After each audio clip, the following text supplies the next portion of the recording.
বেগম খালেদা জিয়ার স্বাস্থ্যের সর্বশেষ পরিস্থিতি নিয়ে সাংবাদিকদের সাথে কথা বলেছেন তার চিকিৎসক ও বিএনপির স্থায়ী কমিটির সদস্য ডাক্তার এজেড জাহিদ হোসেন।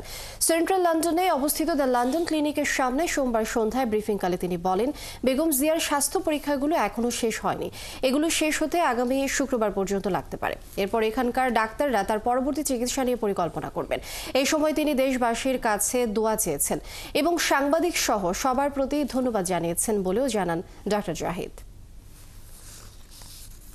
মানুষের নিকটজন যখন অসুস্থ অবস্থায় কাছে যায়, সুস্থ কিছুটা মানসিকভাবে প্রফুল্ল থাকেন, সেটা উনি আছেন।